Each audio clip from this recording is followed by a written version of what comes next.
Hi guys, today in this lecture we will be discussing arrays. Okay, so what are arrays? Arrays are a special variable which can hold more than one value at a time. Okay, this is the major thing. More than more than one value at a time. Okay, more than one value at a time. So this is basically a list of items. Array is basically a list of items where we can store various values in a list format. So let's see why we use arrays. So basically, suppose if we want to store three values, three cars, name of three cars, like car 1 is having Ford, car 2 is having Volvo, car 3 is having BMW, car 3 is of type BMW. Now each these three, in this case we have only three cars. Now what if we have 300 cars or 3000 cars or even 3 million cars? Then what we will do in that case? So the so the solution, there is arrays. Is the basic solution for that. 3000, 300 or 3 million, whatever. 3 million cards are there. Still we can store it in an array and do whatever operation we want to do in our code. We can't make 3 million different variables for different cards or whatever value numbers. Like suppose 3 million numbers we are storing, 3 million students are there, 3 million marks are there, whatever can be the value, whatever type of value can it be. It can be of integer type, it can be of array type also. Means 3 million arrays can also be stored. Each array will be of means 3 million arrays will be there, and each array will be a list of another set of numbers or characters or strings, whatever. Okay, that we can do. So this makes our life very convenient. Arrays makes our life very convenient. So that is why we use array. Now let's see next. So how to access the elements stored in an array? I'm giving example through Python language. Hope it's helpful for you. So Python is pretty easy to learn. That's why I'm giving examples in Python. So let's see how to access elements in an array. To each to access each element in an array, we need to refer it through the index number. Okay, we need to refer the array element by referring to the index number. Suppose this one, cars store the values BMW, Benz and Tesla. So what will car 0 be? The indexing starts from 0. Okay, this I must say first initially. So the index of BMW is 0, the index of Benz is 1 and Tesla is 2. 0, 1, 2. So what will the value of X? BMW. Okay, if we do print X, then this will print the value of BMW.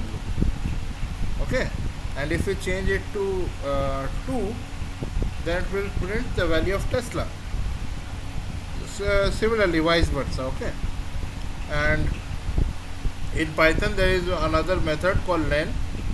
This is an inbuilt function in Python. So using this we can get the length of the array. Length of array.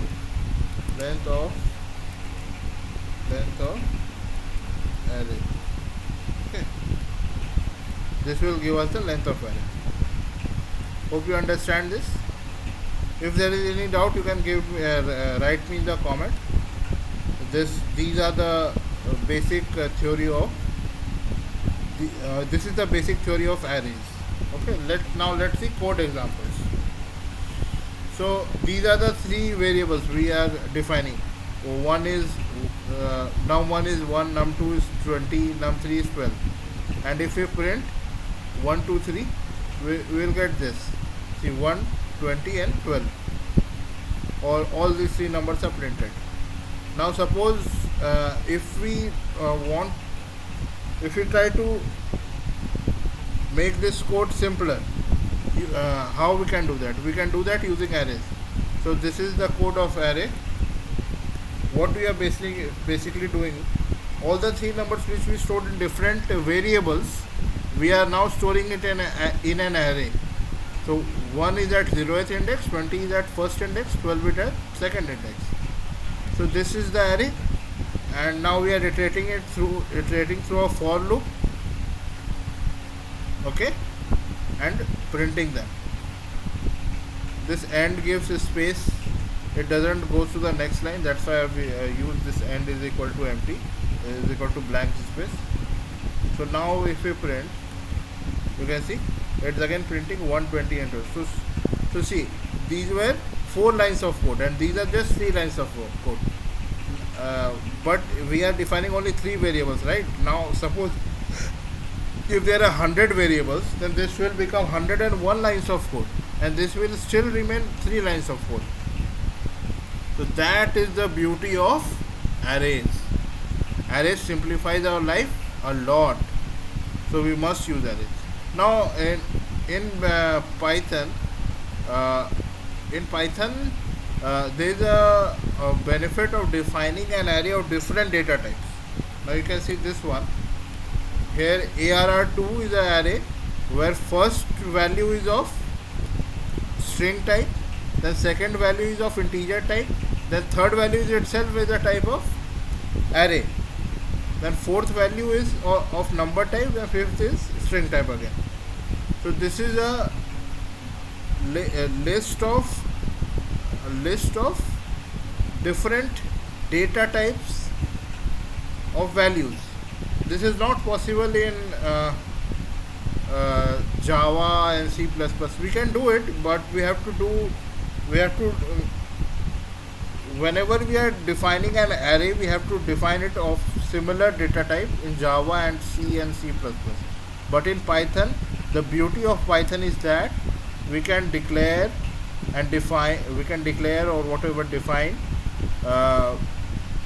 arrays with different data types, okay, different data types in Python. So let's see what we are getting over here. ARR2 is having these very values. Now if you print them, we're iterating them one by one, item in ARR2, and printing each item. So let's see what we get now. If we run this, now let's comment this above code first. Let's comment this above code. Now if we run this, see, we are getting ASF, first value is printed, then 2, then 1 2 3, this whole list is being printed, then 4 5. Now this can also be a 2D list. See, this can also be a 2D list. See, like this fashion. Now still if we print, still it will work. It is a 2D list, 2D array. A 2D array inside an array. Still it is working easily, fine. So this is the beauty of Python. So yeah, that's it. It's pretty simple. I hope you understand. If still you have any doubt, then you can write me in the comments. That's it, guys. These are the basic theory of arrays, and this one is a code example. That's it. Thank you.